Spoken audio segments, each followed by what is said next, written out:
Mainly Digger here, and I'm not digging today. I'm not detecting. It's freezing cold outside. I'm jonesing. I feel like a junkie. I need to go out detecting, and it's not happening. So I'm making a video about the Embargo Forts of Maine, established because of the Embargo Act of 1807. The Embargo Act, I had no idea why or what this was until I started doing my research, because I was going to do a video on the cool forts in Maine, because I always went to them as a kid. Like during summertime, you go to the beach. It was a summer thing. You play on the beach, you play in the ocean, you get tired of that, you go play in the fort, and it was awesome. And so I started doing my research, and I was trying to find out why these forts were there, because it was a weird time frame that they were built. It was right after the Revolution, and it was right before the Civil War. Why, But then I found out about the Embargo Act, and that they were actually embargo forts. So I'm going to tell you about the Embargo Act of 1807. Thomas Jefferson was the president at the time. The Napoleonic War was happening, and the French and English were just going at it. They were going at it. It was all over. It was on land. It was in sea.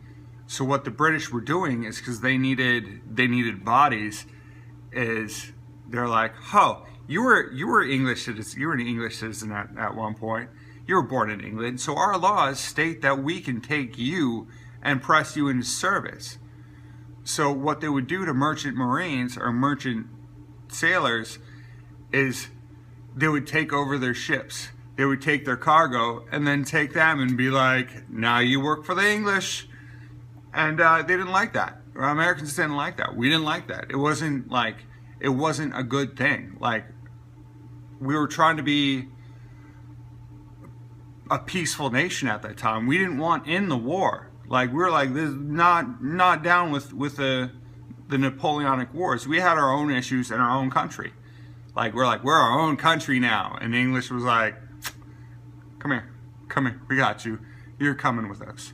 So Thomas Jefferson didn't want another fight with the English. He didn't want any more fighting at all. He wanted to find a diplomatic way to settle the disagreement and stay neutral between England and the French.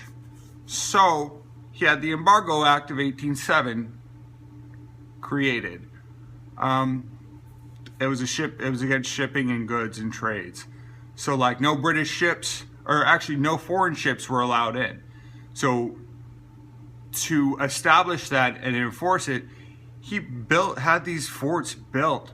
Most of them were built on prior sites, but they were built, and they had guns and everything manned, which is weird, because you go today and you're like, man, this is really small. But they were manned. They were important parts of that Embargo Act. Most of them never saw service, or never saw any type of fighting at all. But it's just cool. It's just cool to see. Very highly unpopular. It did horrible things to the economy. It stopped trade, both in and out, especially in the New England areas, where trade was our biggest financial. It's where we got our financial gains. So when James Madison became president, he stopped that. He was like, no more. But by doing that, James Madison kind of pushed us into the War of 1812, because he stopped the diplomatic way of doing things, and it just kind of forced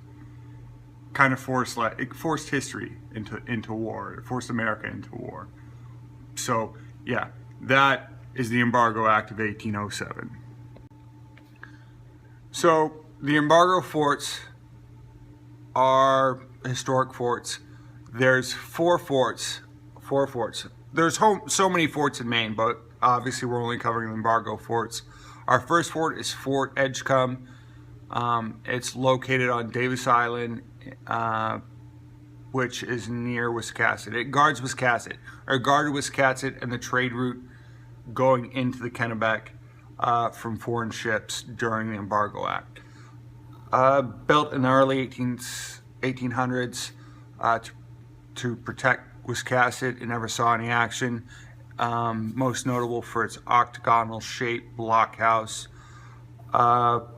It saw service. It didn't see action, but it saw service in 1812. It held British prisoners, sailors. They showed up in a boat, and the Navy reacted, burnt the ship, took sailors and imprisoned them, put them in probably the blockhouse. I don't know. Second one is Fort Preble, Preble. Probably didn't pronounce it right. I've actually never been there. South Portland was established in 1808 and decommissioned in 1906. Decommissioned, demanned. It's a star-shaped fort, and it is owned currently by the Portland Central Community College. It's like the state took it over. I have no idea, but it's pretty cool. It was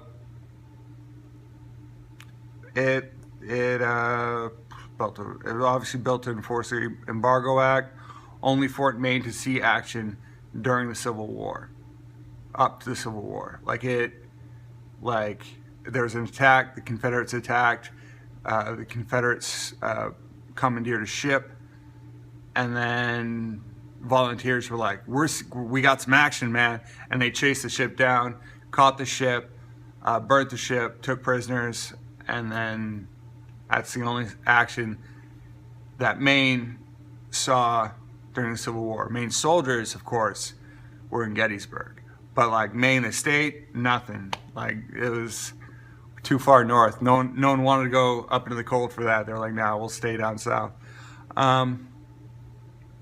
Our third one is Fort McClary in Kittery, built in 1689. Established, I wouldn't say really built, but established to protect the settlements around that area. Decommissioned or demanned in 1918. It protects Kittery, the Portsmouth Harbor, Portsmouth Naval Shipyard, and Portsmouth, New Hampshire. If you go there, it's amazing. If you stand where the fort is, it's in the harbor. You can see all of it, all of it. A great place to put a fort. It was officially established in 1808.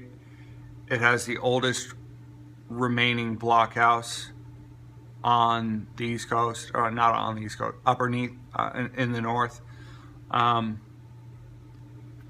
And it was the longest fort in service, in actual service that's been established. And like I said before 1608 or 1609, there was a fort there. It just wasn't really established, or not established. It wasn't really built. It was built by a group of people who wanted to protect their settlement. That's it. And then 1808. Because of the Embargo Act is when they started to really build stuff up. Started to put batteries and embankments and stuff like that to protect or to enforce the Embargo Act. And our my favorite fort by all means is Fort Popham. It's in Phippsburg, Maine. Guards the mouth of the Kennebec. I talked about the Kennebec in one of my earlier videos, where it was a main travel route for trade, main trade avenue. You can take the Kennebec and be on a fairly small ship and ride it all the way up to Gardner, to Augusta, to Waterville, and then you have the falls, and you can't, you have to get off. But it was an important part to have a fort right there. Popham was that fort. It was established in 1808 through 1924. They had some issues with it because though they said yes, go. They stopped and go. They would stop and go for a very long time. Like they stopped building it and then started building it again for whatever reason, financial issues. But by the time Popham was completed, it was outdated. It was just weird. They did during World War One. They did put a mine control facility there. So like they put mines in the river, and then someone would stay there and watch the mines. Oh, there's a ship going to blow up, which is just odd because like you swim in the Kennebec, man. Like that's the river I'd go swim in. Popham Beach, like I said, during the summertime is where my family would go and go swim. Like it's crazy to think that there was a mine there. That's, you know, I'd go play in that fort and pretend like I was a pirate or like, I don't know, whatever I did at the time. But like, just think that there was mines in that water. And they found some random mines from that time period in that area for ships. They're huge. But Popham's also, I love Popham because like when I drive to work into Bath Iron Works, like I see it every day as I drive by.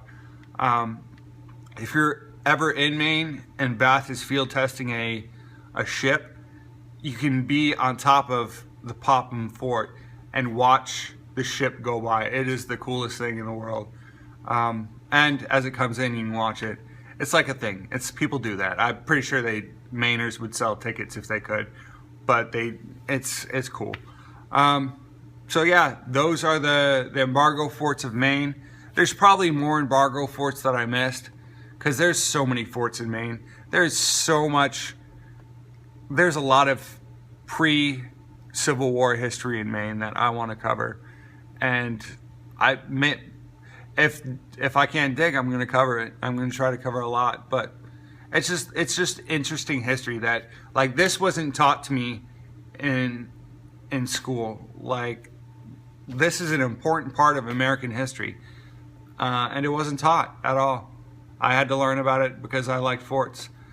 All right, Mainly Dig out. See you next time.